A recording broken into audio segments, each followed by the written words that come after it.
Driven to Win Presents. A Farewell to Arms by Ernest Hemingway. As the journey reaches its final chapter and love faces its deepest loss. Let's begin the story. Book 5, Chapter 38. That fall the snow came very late. We lived in a brown wooden house in the pine trees on the side of the mountain, and at night there was frost, so that there was thin ice over the water in the 2 pitchers on the dresser in the morning. Mrs. Guttingen came into the room early in the morning to shut the windows and started a fire in the tall porcelain stove. The pine wood crackled and sparked, and then the fire roared in the stove, and the second time Mrs. Guttingen came into the room she brought big chunks of wood for the fire and a pitcher of hot water. When the room was warm, she brought in breakfast. Sitting up in bed eating breakfast, we could see the lake and the mountains across the lake on the French side.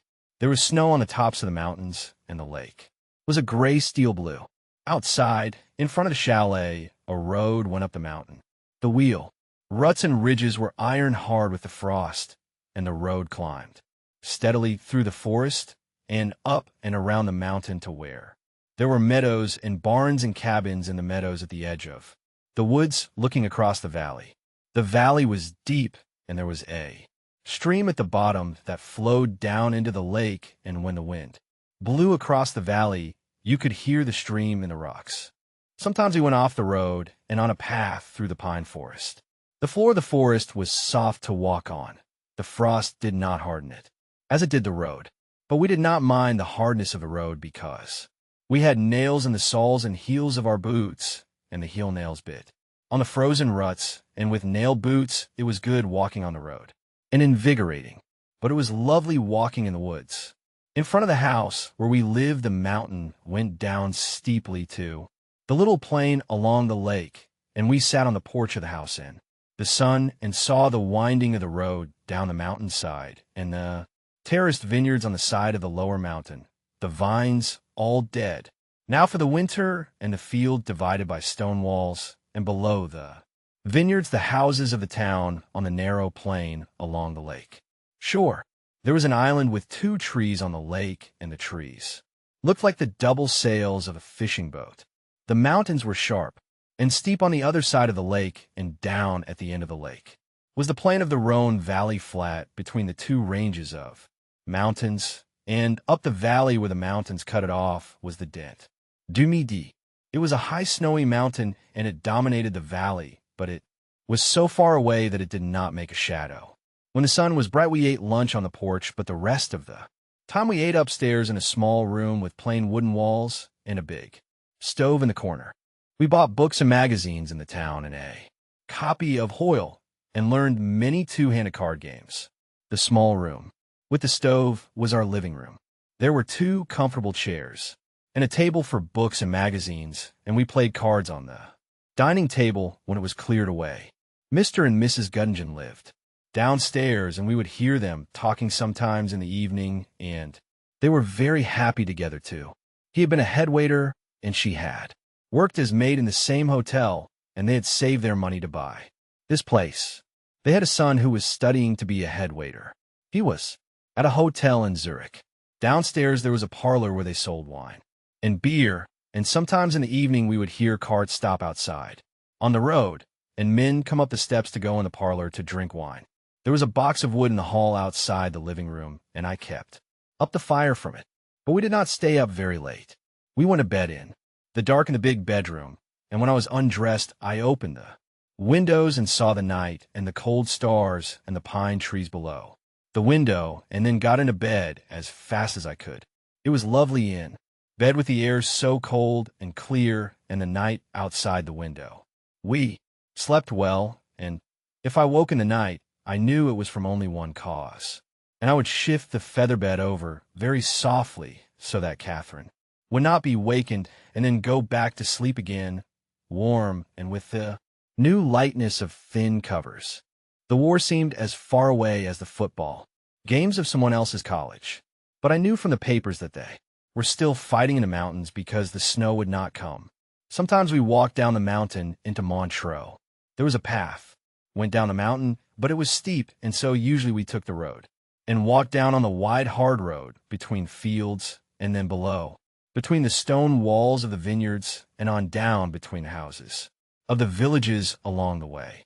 There were 3 villages, Chernex, Fontenivent, and the other I forget. Then along the road we passed an old square-built stone chateau on a ledge on the side of the mountainside with the terraced fields of vines, each vine tied to a stick to hold it up, the vines dry and brown and the earth ready for the snow, and the lake down below flat and gray as steel. The road went down a long grade below the chateau and then turned to the right and went down very steeply and paved with cobbles into Montreux. We did not know anyone in Montreux. We walked along beside the lake and saw the swans and the many gulls and terns that flew up when you came close and screamed while they looked down at the water. Out on the lake, there were flocks of grebes, small and dark, and leaving trails in the water when they swam. In the town, we walked along the main street and looked in the windows of shops. There were many big hotels that were closed, but most of the shops were open, and the people were very glad to see us. There was a fine coiffeur's place where Catherine went to have her hair done. The woman who ran it was very cheerful and the only person we knew in Montreux. While Catherine was there, I went up to a beer place and drank dark Munich beer and read the papers. I read the _Corriere della Sera _ and the English and American papers from Paris. All the advertisements were blacked out, supposedly to prevent communication in that way with the enemy. The papers were bad reading. Everything was going very badly everywhere. I sat back in the corner with a heavy mug of dark beer and an opened glazed paper package of pretzels and ate the pretzels for the salty flavor and the good way they made the beer taste and read about disaster. I thought Catherine would come by, but she did not come, so I hung the papers back on a rack, paid for my beer, and went up the street to look for her. The day was cold and dark and wintry, and the stone of the houses looked cold. Catherine was still in the hairdresser's shop. The woman was waving her hair. I sat in the little booth and watched. It was exciting to watch, and Catherine smiled and talked to me, and my voice was a little thick from being excited. The tongs made a pleasant clicking sound, and I could see Catherine in 3 mirrors, and it was pleasant and warm in the booth. Then the woman put up Catherine's hair, and Catherine looked in the mirror and changed it a little, taking out and putting in pins, then stood up. I'm sorry to have taken such a long time. Monsieur was very interested. Were you not, monsieur? The woman smiled. Yes, I said. We went out and up the street. It was cold and wintry, and the wind was blowing. Oh, darling, I love you so, I said. Don't we have a fine time? Catherine said, look, let's go someplace and have beer instead of tea. It's very good for young Catherine. It keeps her small. Young Catherine, I said. That loafer. She's been very good, Catherine said. She makes very little trouble. The doctor says beer will be good for me and keep her small. If you keep her small enough and she's a boy, maybe he will be a jockey. I suppose if we really have this child, we ought to get married. Catherine said. We were in the beer place at the corner table. It was getting dark outside. It was still early, but the day was dark and the dusk was coming early. Let's get married now, I said. No, Catherine said. It's too embarrassing now. I show too plainly. I won't go before anyone and be married in this state. I wish we'd gotten married. I suppose it would have been better. But when could we, darling? I don't know. I know one thing. I'm not going to be married in this splendid matronly state. You're not matronly. Oh, yes, I am, darling. The hairdresser asked me if this was our first. I lied and said no. We had 2 boys and 2 girls. When will we be married? Any time after I'm thin again. We want to have a splendid wedding with everyone thinking what a handsome young couple. And you're not worried? Darling, why should I be worried? The only time I ever felt badly was when I felt like a whore in Milan, and that only lasted 7 minutes, and besides, it was the room furnishings. Don't I make you a good wife? You're a lovely wife. Then don't be too technical, darling. I'll marry you as soon as I'm thin again. All right. Do you think I ought to drink another beer? The doctor said I was rather narrow in the hips, and it's all for the best if we keep young. Catherine's small. What else did he say? I was worried. Nothing. I have a wonderful blood pressure, darling. He admired my blood pressure greatly. What did he say about you being too narrow in the hips? Nothing. Nothing at all. He said I shouldn't ski. Quite right. He said it was too late to start if I'd never done it before. He said I could ski if I wouldn't fall down. He's just a big-hearted joker. Really, he was very nice. We'll have him when the baby comes. Did you ask him if you ought to get married? No. I told him we'd been married 4 years. You see, darling, if I marry you, I'll be an American, and any time we're married under American law, the child is legitimate. Where did you find that out? In the New York _World Almanac _ in the library. You're a grand girl. I'll be very glad to be an American, and we'll go to America, won't we? Darling, I want to see Niagara Falls. You're a fine girl. There's something else I want to see, but I can't remember it. The stockyards. No, I can't remember it. The Woolworth Building? No. The Grand Canyon? No. But I'd like to see that. What was it? The Golden Gate. That's what I want to see. Where's the Golden Gate? San Francisco. Then let's go there. I want to see San Francisco anyway. All right, we'll go there. Now let's go up the mountain. Should we? Can we get the M.O.B.? There's a train a little after 5. Let's get that. All right, I'll drink one more beer first. When we went out to go up the street and climb the stairs to the station, it was very cold. A cold wind was coming down the Rhone Valley. There were lights in the shop windows, and we climbed the steep stone stairway to the upper street, then up another stairs to the station. The electric train was there waiting, all the lights on. There was a dial that showed when it left. The clock hands pointed to 10 minutes after 5. I looked at the station clock. It was 5 minutes after. As we got on board, I saw the motorman and conductor coming out of the station wine shop. We sat down and opened the window. The train was electrically heated and stuffy, but fresh cold air came in through the window. Are you tired, Cat? I asked. No, I feel splendid. It isn't a long ride. I like the ride, she said. Don't worry about me, darling. I feel fine. Snow did not come until 3 days before Christmas. We woke one morning, and it was snowing. We stayed in bed with the fire roaring in the stove and watched the snow fall. Mrs. Guttingen took away the breakfast trays and put more wood in the stove. It was a big snowstorm. She said it had started about midnight. I went to the window and looked out, but could not see across the road. It was blowing and snowing wildly. I went back to bed and we lay and talked. I wish I could ski, Catherine said. It's rotten not to be able to ski. We'll get a bobsled and come down the road. That's no worse for you than riding in a car. Want to be rough? We can see. I hope it won't be too rough. After a while, we'll take a walk in the snow. Before lunch, Catherine said, so we'll have a good appetite. I'm always hungry. So am I. We went out in the snow, but it was drifted so that we could not walk far. I went ahead and made a trail down to the station, but when we reached there, we had gone far enough. The snow was blowing, so we could hardly see, and we went to the little inn by the station and swept each other off with a broom and sat on a bench and had vermouths. It is a big storm, the barmaid said. Yes. The snow is very late this year. Yes. Could I eat a chocolate bar? Catherine asked. Or is it too close to lunch? I'm always hungry. Go on and eat one, I said. I'll take one with filberts, Catherine said. They're very good, the girl said. I like them the best. I'll have another vermouth, I said. When we came out to start back up the road, our track was filled in by the snow. There were only faint indentations where the holes had been.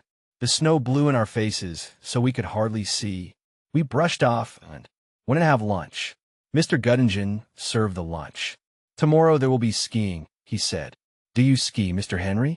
No, but I want to learn. You will learn very easily. My boy will be here for Christmas, and he will teach you. That's fine. When does he come? Tomorrow night. When we were sitting by the stove in the little room after lunch looking out the window at the snow coming down, Catherine said, Wouldn't you like to go on a trip somewhere by yourself, darling, and be with men and ski? No. Why should I? I should think sometimes you want to see other people besides me. Do you want to see other people? No. Neither do I. I know. But you're different. I'm having a child, and that makes me contented not to do anything. I know I'm awfully stupid now, and I talk too much, and I think you ought to get away, so you won't be tired of me. Do you want me to go away? No, I want you to stay. That's what I'm going to do. Come over here, she said. I want to feel the bump on your head. It's a big bump. She ran her finger over it. Darling, would you like to grow a beard? Would you like me to? It might be fun. I'd like to see you with a beard. All right, I'll grow one. I'll start now this minute. It's a good idea. It will give me something to do. Are you worried because you haven't anything to do? No, I like it. I have a fine life. Don't you? I have a lovely life. But I was afraid because I'm big now that maybe I was a bore to you. Oh, Cat, you don't know how crazy I am about you. This way, just the way you are. I have a fine time. Don't we have a good life? I do, but I thought maybe you were restless. No, sometimes I wonder about the front and about people I know, but don't worry. I don't think about anything much. Who do you wonder about? About Rinaldi and the priest and lots of people I know. But I don't think about them much. I don't want to think about the war. I'm through with it. What are you thinking about now? Nothing. Yes, you were. Tell me. I was wondering whether Rinaldi had the syphilis. Was that all? Yes. Has he the syphilis? I don't know. I'm glad you haven't. Did you ever have anything like that? I had gonorrhea. I don't want to hear about it. Was it very painful, darling? Very. I wish I'd had it. No, you don't. Edo. I wish I'd had it to be like you. I wish I'd stayed with all your girls so I could make fun of them to you. That's a pretty picture. It's not a pretty picture you having gonorrhea. I know it. Look at it snow now. I'd rather look at you. Darling, why don't you let your hair grow? How grow? Just grow a little longer. It's long enough now. No, let it grow a little longer and I could cut mine, and we'd be just alike, only one of us blonde and one of us dark. I wouldn't let you cut yours. It would be fun. I'm tired of it. It's an awful nuisance in the bed at night. I like it. Wouldn't you like it short? I might. I like it the way it is. It might be nice short. Then we'd both be alike. Oh, darling, I want you so much. I want to be you too. You are. With the same one. I know it. At night we are. The nights are grand. I want us to be all mixed up. I don't want you to go away. I just said that. You go if you want to. But hurry right back. Why, darling, I don't live at all when I'm not with you. I won't ever go away. I said, I'm no good when you're not there. I haven't any life at all anymore. I want you to have a life. I want you to have a fine life. But we'll have it together, won't we? And now do you want me to stop growing my beard or let it go on? Go on. Grow it. It will be exciting. Maybe it will be done for new years. Now, or do you want to play chess? I'd rather play with you. No, let's play chess. And afterward we'll play? Yes. All right. I got out the chessboard and arranged the pieces.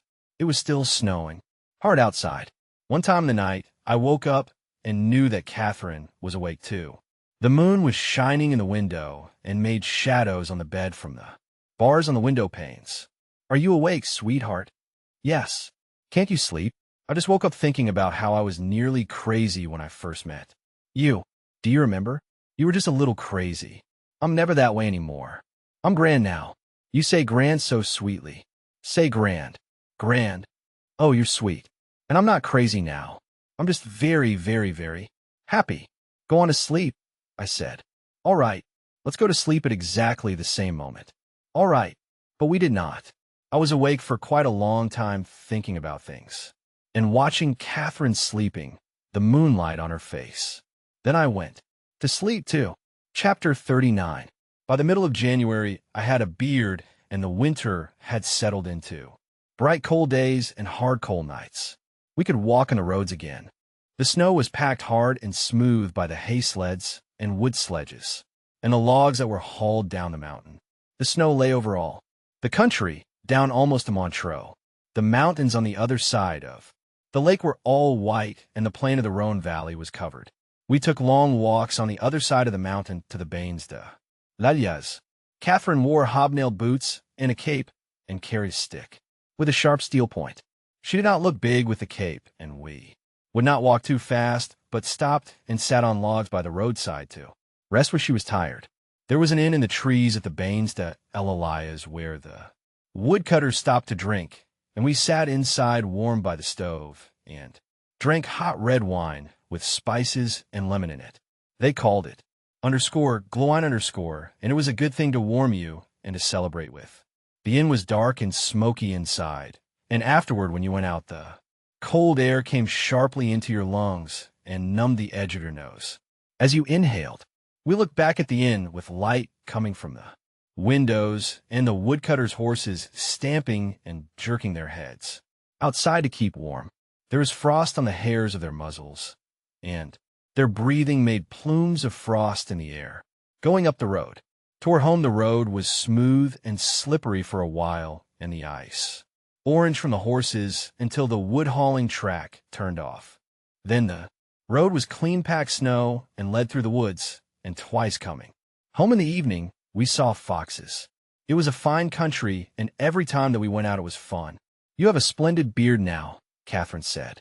"It looks just like the woodcutters. Did you see the man with the tiny gold earrings?" "He's a chamois hunter," I said. "They wear them because they say it makes them hear better." "Really? I don't believe it. I think they wear them to show they are chamois hunters." "Are there chamois near here?" "Yes, beyond the Dent de Jamin." It was fun seeing the fox. When he sleeps, he wraps the tail around him to keep warm. It must be a lovely feeling. I always wanted to have a tail like that. Wouldn't it be fun if we had brushes like a fox? It might be very difficult dressing. We'd have clothes made, or live in a country where it wouldn't make any difference. We live in a country where nothing makes any difference. Isn't it grand? How we never see anyone. You don't want to see people, do you, darling? No. Should we sit here just a minute? I'm a little bit tired. We sat close together on the logs. Ahead the road went down through the forest. She won't come between us, will she? The little brat. No, we won't let her. How are we for money? We have plenty. They honored the last sight draft. Won't your family try and get hold of you now they know you're in Switzerland? Probably. I'll write them something. Haven't you written them? No, only the sight draft. Thank God I'm not your family. I'll send them a cable. Don't you care anything about them? I did, but we quarreled so much it wore itself out. I think I'd like them. I probably like them very much. Let's not talk about them, or I'll start to worry about them. While I said, let's go on if you're rested. I'm rested. We went on down the road. It was dark now, and the snow squeaked under our boots. The night was dry and cold and very clear. I love your beard, Catherine said. It's a great success. It looks so stiff and fierce, and it's very soft and a great pleasure. Do you like it better than without? I think so. You know, darling, I'm not going to cut my hair now until after young Catherine's born. I look too big and matronly now. But after she's born and I'm thin again, I'm going to cut it, and then I'll be a fine new and different girl for you. We'll go together and get it cut, or I'll go alone and come and surprise you. I did not say anything. You won't say I can't, will you? No, I think it would be exciting. Oh, you're so sweet. And maybe I'd look lovely, darling, and be so thin. And exciting to you, and you'll fall in love with me all over again. Hell, I said, I love you enough now. What do you want to do? Ruin me? Yes, I want to ruin you. Good, I said. That's what I want too. Chapter 40. We had a fine life. We lived through the months of January and February, and the winter was very fine, and we were very happy. There had been short thaws when the wind blew warm and the snow softened and the air felt like spring, but always the clear, hard cold had come again, and the winter had returned. In March came the first break in the winter. In the night it started raining. It rained on all morning and turned the snow to slush and made the mountainside dismal. There were clouds over the lake and over the valley. It was raining high up the mountain. Catherine wore heavy overshoes, and I wore Mr. Gungeon's rubber boots, and we walked to the station under an umbrella through the slush and the running water that was washing the ice of the roads bare to stop at the pub before lunch for a vermouth. Outside we could hear the rain. Do you think we ought to move into town? What do you think? Catherine asked. If the winter is over and the rain keeps up, it won't be fun up here. How long is it before young Catherine? About a month, perhaps a little more. We might go down and stay in Montreux. Why don't we go to Lausanne? That's where the hospital is. All right, but I thought maybe that was too big a town. We could be as much alone in a bigger town, and Lausanne might be nice. When should we go? I don't care. Whenever you want, darling. I don't want to leave here if you don't want. Let's see how the weather turns out. It rained for 3 days. The snow was all gone now on the mountainside. Below the station, the road was a torrent of muddy snow water. It was too wet and slushy to go out. On the morning of the 3rd day of rain, we decided to go down into town. That is all right, Mr. Henry, Göttingen said. You do not have to give me any notice. I do not think you will want to stay now the bad weather has come. We have to be near the hospital anyway on account of Madam, I said. I understand, he said. Will you come back sometime and stay with the little one? Yes, if you would have room. In the spring when it is nice, you could come and enjoy it. We could put the little one and the nurse in the big room that is closed now, and you and Madam could have your same room looking out over the lake. All right about coming, I said. We packed and left on the train that went down after lunch. Mr. and Mrs. Göttingen came down to the station with us, and he hauled our baggage down on a sled through the slush. They stood beside the station in the rain, waving goodbye. They were very sweet, Catherine said. They were fine to us. We took the train to Lausanne from Montreux. Looking out the window, toward where we had lived, you could not see the mountains for the clouds. The train stopped in Vevey, then went on, passing the lake on one side, and on the other the wet brown fields and the bare woods and the wet houses. We came into Lausanne and went into a medium-sized hotel to stay. It was still raining as we drove through the streets and into the carriage entrance of the hotel. The concierge with brass keys on his lapels, the elevator, the carpets on the floors, and the whitewash bowls with shining fixtures, the brass bed, and the big comfortable bedroom all seemed very great luxury after the Göttingens. The windows of the room looked out on a wet garden with a wall topped by an iron fence. Across the street, which sloped steeply, was another hotel with a similar wall and garden. I looked out at the rain falling in the fountain of the garden. Catherine turned on all the lights and commenced unpacking. I ordered a whiskey and soda and lay on the bed and read the papers I had bought at the station. It was March 1918, and the German offensive had started in France. I drank the whiskey and soda and read while Catherine unpacked and moved around the room. You know what I have to get, darling, she said. What? Baby clothes. There aren't many people reach my time without baby things. You can buy them. I know. That's what I'll do tomorrow. I'll find out what is necessary. You ought to know. You were a nurse. But so few of the soldiers had babies in the hospitals. I did. She hit me with the pillow and spilled the whiskey and soda. I'll order you another, she said. I'm sorry I spilled it. There wasn't much left. Come on over to the bed. No. I have to try and make this room look like something. Like what? Like our home. Hang out the Allied flags. Oh, shut up. Say it again. Shut up. You say it so cautiously, I said, as though you didn't want to offend anyone. I don't. Then come over to the bed. All right. She came and sat on the bed. I know I'm no fun for you, darling. I'm like a big flour barrel. No, you're not. You're beautiful and you're sweet. I'm just something very ungainly that you've married. No, you're not. You're more beautiful all the time.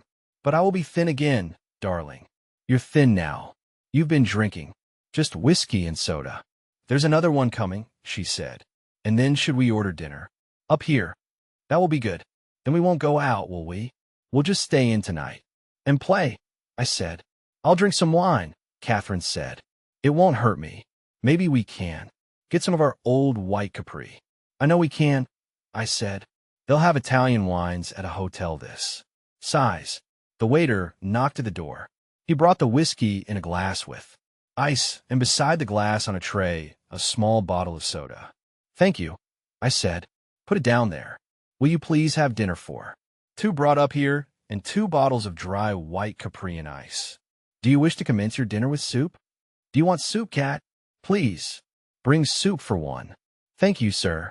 He went out and shut the door. I went back to the papers and the war in the papers and poured the soda slowly over the ice into the whiskey. I would have to tell them not to put ice in the whiskey. Let them bring the ice separately. That way you could tell how much whiskey there was, and it would not suddenly be too thin from the soda. I would get a bottle of whiskey and have them bring ice and soda. That was the sensible way. Good whiskey was very pleasant. It was one of the pleasant parts of life. What are you thinking, darling? About whiskey.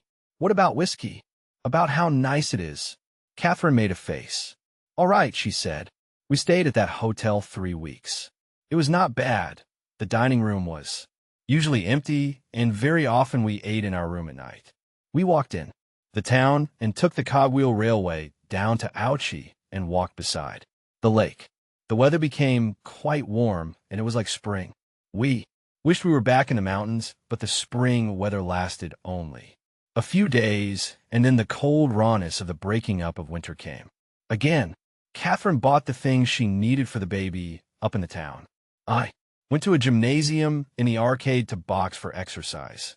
I usually went up there in the morning while Catherine stayed late in bed. On the days of fall spring, it was very nice, after boxing and taking a shower, to walk along the streets, smelling the spring in the air, and stop at a cafe to sit and watch the people and read the paper and drink a vermouth, then go down to the hotel and have lunch with Catherine. The professor at the boxing gymnasium wore mustaches and was very precise and jerky and went all to pieces if you started after him. But it was pleasant in the gym. There was good air and light, and I worked quite hard, skipping rope, shadow boxing, doing abdominal exercises lying on the floor in a patch of sunlight that came through the open window, and occasionally scaring the professor when we boxed. I could not shadow box in front of the narrow long mirror at first because it looked so strange to see a man with a beard boxing, but finally I just thought it was funny. I wanted to take off the beard as soon as I started boxing, but Catherine did not want me to. Sometimes Catherine and I went for rides out in the country in a carriage. It was nice to ride when the days were pleasant, and we found 2 good places where we could ride out to eat. Catherine could not walk very far now, and I loved to ride out along the country roads with her. When there was a good day, we had a splendid time, and we never had a bad time. We knew the baby was very close now, and it gave us both a feeling as though something were hurrying us, and we could not lose any time together. Chapter 41. One morning I awoke about 3 o'clock hearing Catherine stirring in the bed. Are you all right, Cat? I've been having some pains, darling. Regularly? No, not very. If you have them at all, regularly, we'll go to the hospital. I was very sleepy and went back to sleep. A little while later I woke again. Maybe you'd better call up the doctor, Catherine said. I think maybe this is it. I went to the phone and called the doctor. How often are the pains coming, he asked. How often are they coming, Cat? I should think every quarter of an hour. You should go to the hospital then, the doctor said. I will dress and go there right away myself. I hung up and called the garage near the station to send up a taxi. No one answered the phone for a long time. Then I finally got a man who promised to send up a taxi at once. Catherine was dressing. Her bag was all packed with the things she would need at the hospital and the baby. Things. Outside in the hall, I rang for the elevator. There was no answer. I went downstairs. There was no one downstairs except the night watchman. I brought the elevator up myself, put Catherine's bag in it. She stepped in, and we went down. The night watchman opened the door for us, and we sat outside on the stone slabs beside the stairs down to the driveway and waited for the taxi. The night was clear, and the stars were out. Catherine was very excited. I'm so glad it started, she said. Now in a little while it will be all over. You're a good, brave girl. I'm not afraid. I wish the taxi would come, though. We heard it coming up the street and saw its headlights. It turned into the driveway, and I helped Catherine in, and the driver put the bag up in front. Drive to the hospital, I said. We went out of the driveway and started up the hill. At the hospital we went in, and I carried the bag. There was a woman at the desk who wrote down Catherine's name, age, address, relatives, and religion in a book. She said she had no religion, and the woman drew a line in the space after that word. She gave her name as Catherine Henry. "I will take you up to your room," she said. We went up in an elevator. The woman stopped it, and we stepped out and followed her down a hall. Catherine held tight to my arm. "This is the room," the woman said. "Will you please undress and get into bed? Here is a nightgown for you to wear." "I have a nightgown," Catherine said. "It is better for you to wear this nightgown," the woman said. I went outside and sat on a chair in the hallway. "You can come in now," the woman said from the doorway. Catherine was lying in the narrow bed wearing a plain, square-cut nightgown that looked as though it were made of rough sheeting. She smiled at me. "I'm having fine pains now," she said. The woman was holding her wrist and timing the pains with a watch. "That was a big one," Catherine said. I saw it on her face. "Where's the doctor?" I asked the woman. "He's lying down sleeping. He will be here when he is needed." "I must do something for Madam now," the nurse said. "Would you please step out again?" I went out into the hall. It was a bare hall with 2 windows and closed doors all down the corridor. It smelled of hospital. I sat on the chair and looked at the floor and prayed for Catherine. "You can come in," the nurse said. I went in. "Hello, darling," Catherine said. "How is it?" "They're coming quite often now." Her face drew up. Then she smiled. "That was a real one. Do you want to put your hand on my back again?" "Nurse, if it helps you," the nurse said. "You go away, darling," Catherine said. "Go out and get something to eat. I may do this for a long time," the nurse says. "The first labor is usually protracted," the nurse said. "Please go out and get something to eat," Catherine said. "I'm fine. Really? I'll stay a while," I said. The pains came quite regularly, then slackened off. Catherine was very excited. When the pains were bad, she called them good ones. When they started to fall off, she was disappointed and ashamed. "You go out, darling," she said. "I think you are just making me self-conscious." Her face tied up. "There, that was better. I so want to be a good wife and have this child without any foolishness. Please go and get some breakfast, darling, and then come back. I won't miss you. Nurse is splendid to me." "You have plenty of time for breakfast," the nurse said. "I'll go then. Goodbye, sweet." "Goodbye," Catherine said. "And have a fine breakfast for me, too." "Where can I get breakfast?" I asked the nurse. "There's a cafe down the street at the square," she said. "It should be open now." Outside, it was getting light. I walked down the empty street to the cafe. There was a light in the window. I went in and stood at the zinc bar, and an old man served me a glass of white wine and a brioche. The brioche was yesterday's.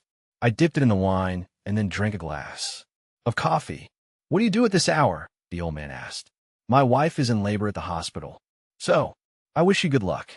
Give me another glass of wine." He poured it from the bottle, slopping it over a little so some ran down on the zinc. I drank this glass, paid, and went out. Outside along the street were the refuse cans from the houses waiting for the collector. A dog was nosing at one of the cans. "What do you want?" I asked, and looked in the can to see if there was anything I could pull out for him. There was nothing on top but coffee grounds, dust, and some dead flowers. "There isn't anything, dog," I said. The dog crossed the street. I went up the stairs in the hospital to the floor Catherine was on and down the hall to her room. I knocked on the door. There was no answer. I opened the door. The room was empty, except for Catherine's bag on a chair and her dressing gown hanging on a hook on the wall. I went out and down the hall, looking for somebody. I found a nurse. "Where's Madame Henry?" "A lady has just gone to the delivery room." "Where is it?" "I will show you." She took me down to the end of the hall. The door of the room was partly open. I could see Catherine lying on a table, covered by a sheet. The nurse was on one side, and the doctor stood on the other side of the table beside some cylinders. The doctor held a rubber mask attached to a tube in one hand. "I will give you a gown, and you can go in," the nurse said. "Come in. Here, please." She put a white gown on me and pinned it at the neck and back with a safety pin. "Now you can go in," she said. I went into the room. "Hello, darling," Catherine said in a strained voice. "I'm not doing much." "You are Mr. Henry?" the doctor asked. "Yes." "How is everything going, doctor?" "Things are going very well," the doctor said. We came in here where it is easy to give gas for the pains. I want it now, Catherine said. The doctor placed the rubber mask over her face and turned a dial, and I watched Catherine breathing deeply and rapidly. Then she pushed the mask away. The doctor shut off the petcock. That wasn't a very big one. I had a very big one a while ago. The doctor made me go clear out, didn't you, doctor? Her voice was strange. It rose on the word doctor. The doctor smiled. I want it again, Catherine said. She held the rubber tight to her face and breathed fast. I heard her moaning a little. Then she pulled the mask away and smiled. That was a big one, she said. That was a very big one. Don't you worry, darling. You go away. Go have another breakfast. I'll stay, I said. We had gone to the hospital about 3 o'clock in the morning. At noon, Catherine was still in the delivery room. The pains had slackened again. She looked very tired and worn now, but she was still cheerful. I'm not any good, darling, she said. I'm so sorry. I thought I would do it very easily. Now, there's one. She reached out her hand for the mask and held it over her face. The doctor moved the dial and watched her. In a little while it was over. It wasn't much, Catherine said. She smiled. I'm a fool about the gas. It's wonderful. We'll get some for the home, I said. There one comes underscore, Catherine said quickly. The doctor turned the dial and looked at his watch. What is the interval now? I asked. About a minute. Don't you want lunch? I will have something pretty soon, he said. You must have something to eat, doctor, Catherine said. I'm so sorry. I go on so long. Couldn't my husband give me the gas? If you wish, the doctor said. You turn it to the numeral 2. I see, I said. There was a marker on a dial that turned with a handle. I want it now, Catherine said. She held the mask tight to her face. I turned the dial to number 2, and when Catherine put down the mask, I turned it off. It was very good of the doctor to let me do something. Did you do it, darling? Catherine asked. She stroked my wrist. Sure. You're so lovely. She was a little drunk from the gas. I will eat from a tray in the next room, the doctor said. You can. Call me any moment. While the time passed, I watched him eat. Then, after a while, I saw that he was lying down and smoking a cigarette. Catherine was getting very tired. Do you think I'll ever have this baby? She asked. Yes, of course you will. I try as hard as I can. I push down, but it goes away. There it comes. Give it to me. At 2 o'clock I went out and had lunch.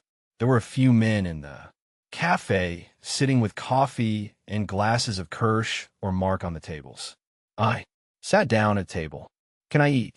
I asked the waiter. It is past time for lunch. Isn't there anything for all hours? You can have chocolate.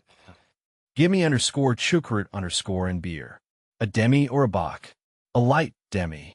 The waiter brought a dish of sauerkraut with a slice of ham over the top, and a sausage buried in the hot wine-soaked cabbage. I ate it and drank the beer. I was very hungry.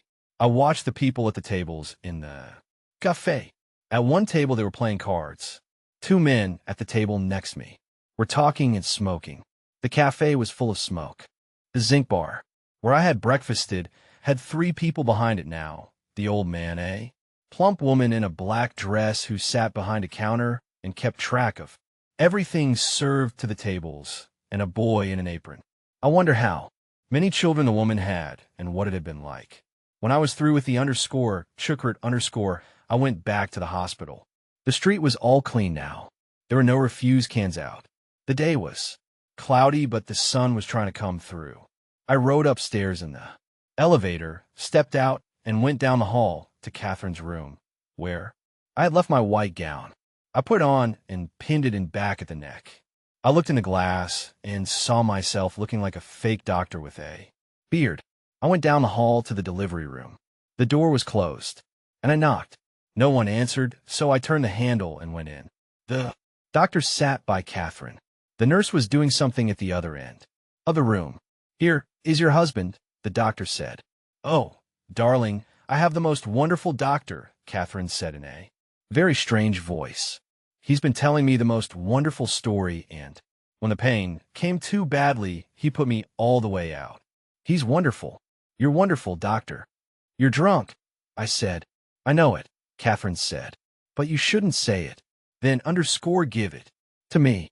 Give it to me. Underscore, she clutched hold of the mask and breathed short and deep, pantingly, making the respirator click. Then she gave a long sigh, and the doctor reached with his left hand and lifted away the mask. That was a very big one, Catherine said. Her voice was very strange. I'm not going to die now, darling. I'm past where I was going to die. Aren't you glad? Don't you get in that place again. I won't. I'm not afraid of it, though. I won't die, darling. You will not do any such foolishness, the doctor said. You would not die and leave your husband. Oh, no. I won't die. I wouldn't die. It's silly to die. There it comes. Underscore, give it to me.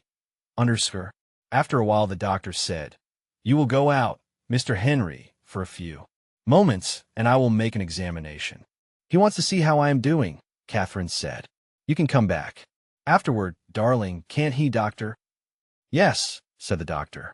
I will send word when he can come back. I went out the door and down the hall to the room where Catherine was to be after the baby came. I sat in a chair there and looked at the room. I had the paper in my coat that I had bought when I went out for lunch, and I read it. It was beginning to be dark outside, and I turned the light on to read. After a while, I stopped reading and turned off the light and watched it get dark outside. I wondered why the doctor did not send for me. Maybe it was better I was away. He probably wanted me away for a while. I looked at my watch. If he did not send for me in 10 minutes, I would go down anyway. Poor dear cat. And this was the price you paid for sleeping together. This was the end of the trap. This was what people got for loving each other. Thank God for gas, anyway. What must it have been? Like before there were anesthetics? Once it started, they were in the mill race. Catherine had a good time in the time of pregnancy. It wasn't bad. She was hardly ever sick. She was not awfully uncomfortable until toward the last. So now, they got her in the end. You never got away with anything. Get away, hell. It would have been the same if we had been married 50 times. And what if she should die? She won't die. People don't die in childbirth nowadays. That was what all husbands thought. Yes, but what if she should die? She won't die. She's just having a bad time. The initial labor is usually protracted. She's only having a bad time. Afterward, we'd say, what a bad time, and Catherine would say it. Was it really so bad? But what if she should die? She can't die. Yes, but what if she should die? She can't, I tell you. Don't be a fool. It's just a bad time. It's just nature giving her hell. It's only the first labor, which is almost always protracted. Yes, but what if she should? She can't die. Why would she die? What reason is there for her to? There's just a child that has to be born, the byproduct of good nights in Milan. It makes trouble and is born, and then you look after it and get fond of it maybe. But what if she should die? She won't die. But what if she should die? She won't. She's all right. But what if she should die? She can't die. But what if she should die? Hey, what about that? What if she should die? The doctor came into the room. How does it go, doctor? It doesn't go, he said. What do you mean? Just that. I made an examination. He detailed the result of the examination. Since then, I've waited to see. But it doesn't go. What do you advise? There are two things. Either a high forceps delivery, which can tear and be quite dangerous besides being possibly bad for the child, and a cesarean. What is the danger of a cesarean? What if she should die? It should be no greater than the danger of an ordinary delivery. Would you do it yourself? Yes. I would need possibly an hour to get things ready and to get the people I would need. Perhaps a little less. What do you think? I would advise a cesarean operation. If it were my wife, I would do a cesarean. What are the after effects? There are none. There is only the scar. What about infection? The danger is not so great as in high forceps delivery. What if you just went on and did nothing? You would have to do something eventually. Mrs. Henry is already losing much of her strength. The sooner we operate now, the safer. Operate as soon as you can, I said. I will go and give the instructions. I went into the delivery room. The nurse was with Catherine, who lay on the table, big under the sheet, looking very pale and tired. Did you tell him he could do it? She asked. Yes. Isn't that grand? Now we'll be all over in an hour. I'm almost done. Darling, I'm going all to pieces. Underscore, please give me that. Underscore, it doesn't work. Underscore, oh, it doesn't work? Underscore. Breathe deeply. I am. Oh, it doesn't work anymore. It doesn't work. Get another cylinder, I said to the nurse. That is a new cylinder. I'm just a fool, darling, Catherine said. But it doesn't work any more. She began to cry. Oh, I wanted so to have this baby and not make trouble. And now I'm all done and all gone to pieces and it doesn't work. Oh, darling, it doesn't work at all. I don't care if I die if it will only stop. Oh, please, darling, please make it stop. Underscore, there it comes. Oh, oh, oh, underscore. She breathed sobbingly in the mask. It doesn't work. It doesn't work. It doesn't work. Don't mind me, darling. Please don't cry. Don't mind me. I'm just gone all to pieces. You poor sweet. I love you so, and I'll be good again. I'll be good this time. Underscore, can't they give me something? Underscore, if they could only give me something. I'll make it work. I'll turn it all the way. Give it to me now. I turned the dial all the way, and as she breathed hard and deep, her hand relaxed on the mask. I shut off the gas and lifted the mask. She came back from a long way away. That was lovely, darling. Oh, you're so good to me. You be brave, because I can't do that all the time. It might kill you. I'm not brave anymore, darling. I'm all broken. They've broken me. I know it now. Everybody is that way. But it's awful. They just keep it up till they break you. In an hour it will be over. Isn't that lovely? Darling, I won't die, will I? No, I promise you won't. Because I don't want to die and leave you. But I get so tired of it, and I feel I'm going to die.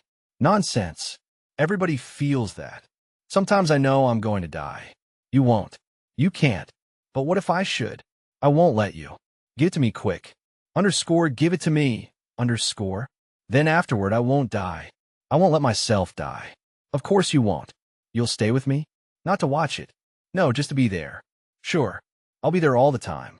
You're so good to me. There, give it to me. Give me some more. Underscore, it's not working. Underscore. I turned the dial to 3 and then 4. I wish the doctor would come back. I was afraid of the numbers above 2. Finally, a new doctor came in with 2 nurses, and they lifted Catherine onto a wheeled stretcher, and we started down the hall. The stretcher went rapidly down the hall and into the elevator, where everyone had to crowd against the wall to make room. Then up, then an open door and out of the elevator and down the hall on rubber wheels to the operating room. I did not recognize the doctor with his cap and mask on. There was another doctor and more nurses. Underscore, they've got to give me something, underscore, Catherine said. Underscore, they've got to give me something. Underscore, oh please, doctor, give me enough to do some good. One of the doctors put a mask over her face, and I looked through the door and saw the bright, small amphitheater of the operating room. You can go in the other door and sit up there, a nurse said to me.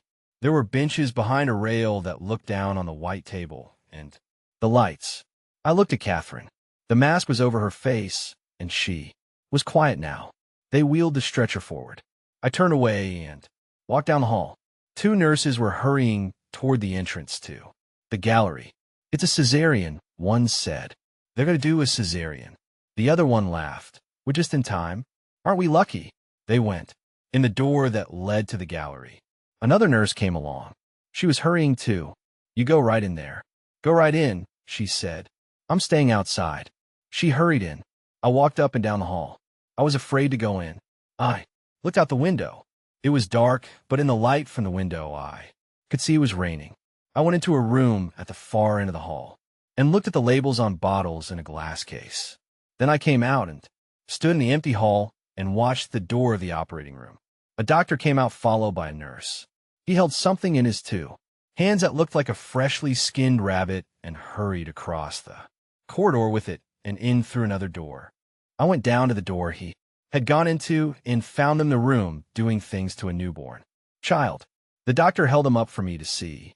He held him by the heels and slapped him. Is he all right? He's magnificent. He'll weigh 5 kilos. I had no feeling for him. He did not seem to have anything to do with me. I felt no feeling of fatherhood. Aren't you proud of your son? The nurse asked. They were washing him and wrapping him in something. I saw the little dark face and dark hand, but I did not see him move or hear him cry. The doctor was doing something to him again. He looked upset. No, I said. He nearly killed his mother. It isn't the little darling's fault. Didn't you want a boy? No, I said. The doctor was busy with him. He held him up by the feet and slapped him. I did not wait to see it. I went out in the hall. I could go in now and see. I went in the door and a little way down the gallery. The nurses who were sitting at the rail motioned for me to come down where they were. I shook my head. I could see enough where I was. I thought Catherine was dead. She looked dead. Her face was gray. The part of it that I could see. Down below, under the light, the doctor was sewing up the great long, forceps spread, thick-edged wound. Another doctor in a mask gave the anesthetic. Two nurses in masks handed things. It looked like a drawing of the Inquisition. I knew as I watched I could have watched it all, but I was glad I hadn't. I did not think I could have watched them cut, but I watched the wound closed into a high welted ridge with quick, skillful-looking stitches like a cobbler's, and was glad. When the wound was closed, I went out into the hall and walked up and down again. After a while, the doctor came out. How is she? She's all right. Did you watch? He looked tired. I saw you sew up. The incision looked very long. You thought so? Yes. Will that scar flatten out? Oh, yes. After a while, they brought out the wheeled stretcher and took it very rapidly down the hallway to the elevator. I went along beside it. Catherine was moaning. Downstairs, they put her in the bed in her room. I sat in a chair at the foot of the bed. There was a nurse in the room. I got up and stood by the bed. It was dark in the room. Catherine put out her hand. Hello, darling, she said. Her voice was very weak and tired. Hello, you sweet. What sort of baby was it? I said, shh, don't talk, the nurse said. A boy. He's long and wide and dark. Is he all right? Yes, I said. He's fine. I saw the nurse look at me strangely. I'm awfully tired, Catherine said, and I hurt like hell. Are you all right, darling? I'm fine. Don't talk. You were lovely to me. Oh, darling, I hurt dreadfully. What does he look like? He looks like a skinned rabbit with a puckered-up old man's face. You must go out, the nurse said. Madam Henry must not talk. I'll be outside, I said. Go and get something to eat. No, I'll be outside. I kissed Catherine. She was very gray and weak and tired. May I speak to you? I said to the nurse. She came out in the hall with me. I walked a little way down the hall. What's the matter with the baby? I asked. Didn't you know? No, he wasn't alive. He was dead. They couldn't start him breathing. The cord was caught around his neck. Or something. So he's dead. Yes. It's such a shame. He was such a fine big boy. I thought you knew. No, I said. You better go back in with Madam. I sat down on the chair in front of a table where there were nurses.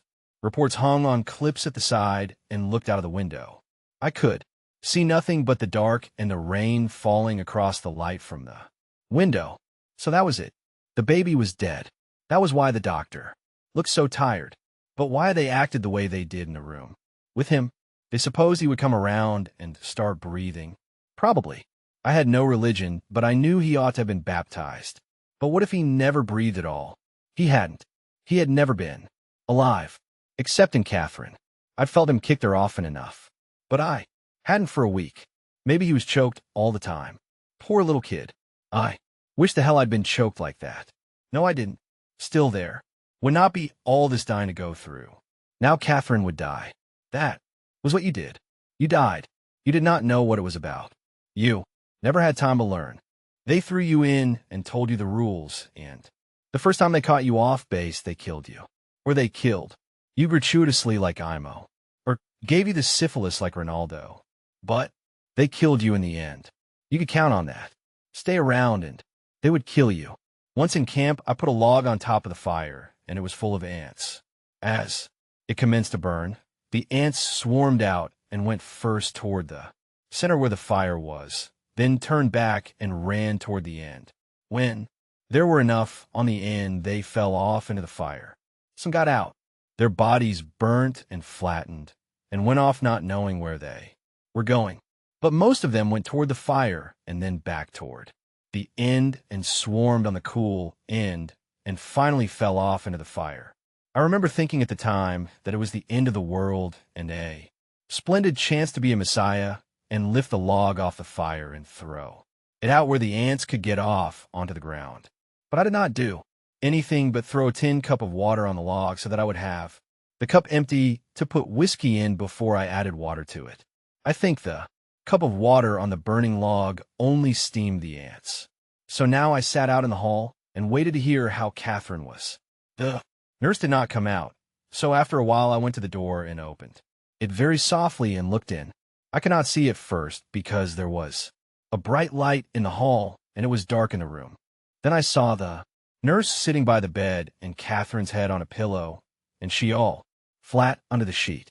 The nurse put her finger to her lips, then stood up and came to the door. "How is she?" I asked. "She's all right," the nurse said. "You should go and have your supper, and then come back if you wish." I went down the hall, and then down the stairs and out the door of the hospital, and down the dark street in the rain to the cafe. It was brightly lighted inside, and there were many people at the tables. I did not see a place to sit, and a waiter came up to me and took my wet coat and hat and showed me a place at a table across from an elderly man who was drinking beer and reading the evening paper. I sat down and asked the waiter what the underscore plat du jour underscore was. "Veal stew, but it is finished. What can I have to eat? Ham and eggs, eggs with cheese, or underscore chocolate?" I had underscore chocolate underscore this noon, I said. "That's true," he said. "That's true. You ate underscore chocolate underscore this noon." He was a middle-aged man with a bald top to his head and his hair slicked over it. He had a kind face. "What do you want? Ham and eggs, or eggs with cheese?" "Ham and eggs," I said, "and beer. A demi-blonde?" "Yes," I said. "I remembered," he said. "You took a demi-blonde this noon." I ate the ham and eggs and drank the beer. The ham and eggs were in a round dish, the ham underneath and the eggs on top. It was very hot, and at the first mouthful, I had to take a drink of beer to cool my mouth. I was hungry, and I asked the waiter for another order. I drank several glasses of beer. I was not thinking at all, but read the paper of the man opposite me. It was about the breakthrough on the British front. When he realized I was reading the back of his paper, he folded it over. I thought of asking the waiter for a paper, but I could not concentrate. It was hot in the cafe, and the air was bad. Many of the people at the tables knew one another. There were several card games going on. The waiters were busy bringing drinks from the bar to the tables. Two men came in and could find no place to sit. They stood opposite the table, where I was. I ordered another beer. I was not ready to leave yet. It was too soon to go back to the hospital. I tried not to think and to be perfectly calm. The men stood around, but no one was leaving, so they went out. I drank another beer. There was quite a pile of saucers now on the table in front of me. The man opposite me had taken off his spectacles, put them away in a case, folded his paper, and put it in his pocket, and now sat holding his liqueur glass and looking out at the room. Suddenly I knew I had to get back. I called the waiter, paid the reckoning, got into my coat, put on my hat, and started out the door. I walked through the rain up to the hospital. Upstairs, I met the nurse coming down the hall. "I just called you at the hotel," she said. Something dropped inside me. "What is wrong?" "Mrs. Henry has had a hemorrhage." "Can I go in?" "No, not yet. The doctor is with her." "Is it dangerous?" "It is very dangerous." The nurse went into the room and shut the door. I sat outside in the hall. Everything was gone inside of me. I did not think. I could not think. I knew she was going to die, and I prayed that she would not. "Don't let her die. Oh, God, please don't let her die. I'll do anything for you if you won't let her die. Please, please, please. Dear God, don't let her die. Dear God, don't let her die. Please, please, please don't let her die. God, please make her not die. I'll do anything you say if you don't let her die. You took the baby, but don't let her die. That was all right, but don't let her die. Please, please, dear God, don't let her die." The nurse opened the door and motioned with her finger for me to come. I followed her into the room. Catherine did not look up when I came in. I went over to the side of the bed. The doctor was standing by the bed on the opposite side. Catherine looked at me and smiled. I bent down over the bed and started to cry. "Poor darling," Catherine said very softly. She looked gray. You're all right, Kat, I said. You're going to be all right. I'm going to die, she said, then waited and said, I hate it. I took her hand. Don't touch me, she said. I let go of her hand. She smiled. Poor darling. You touch me all you want. You'll be all right, Kat. I know you'll be all right. I meant to write you a letter to have if anything happened, but I didn't do it. Do you want me to get a priest or anyone to come and see you? Just you, she said. Then a little later, I'm not afraid. I just hate it. You must not talk so much, the doctor said. All right, Catherine said. Do you want me to do anything, Kat? Can I get you anything? Catherine smiled. No, then a little later, you won't do our things. With another girl? Or say the same things, will you? Never. I want you to have girls, though. I don't want them. You are talking too much, the doctor said. Mr. Henry must go out. He can come back again later. You're not going to die. You must not be. Silly. All right, Catherine said. I'll come and stay with you nights, she said. It was very hard for her to talk. Please go out of the room, the doctor said. You cannot talk. Catherine winked at me, her face gray. I'll be right outside, I said. Don't worry, darling, Catherine said. I'm not a bit afraid. It's just a dirty trick. You dear, brave, sweet. I waited outside in the hall. I waited a long time. The nurse came to the door and came over to me. I'm afraid Mrs. Henry is very ill, she said. I'm afraid for her. Is she dead? No, but she is unconscious. It seems she had one hemorrhage after another. They couldn't stop it. I went into the room and stayed with Catherine until she died. She was unconscious all the time, and it did not take her very long to die. Outside the room, in the hall, I spoke to the doctor. Is there anything I could do tonight? No, there is nothing to do. Can I take you to your hotel? No, thank you. I'm going to stay here a while. I know there is nothing to say. I cannot tell you. No, I said. There's nothing to say. Good night, he said. I cannot take you to your hotel. No, thank you. It was the only thing to do, he said. The operation proved. I do not want to talk about it, I said. I would like to take you to your hotel. No, thank you. He went down the hall. I went to the door of the room. You can't come in now, one of the nurses said. Yes, I can, I said. You can't come in yet. You get out, I said. The other one, too. But after I got them out and shut the door and turned off the light, it wasn't any good. It was like saying goodbye to a statue. While I went out and left the hospital and walked back to the hotel in the rain. Some endings leave no answers, only silence and memory. Love remains, even when hope is gone. This concludes A Farewell to Arms by Ernest Hemingway. Thank you for listening.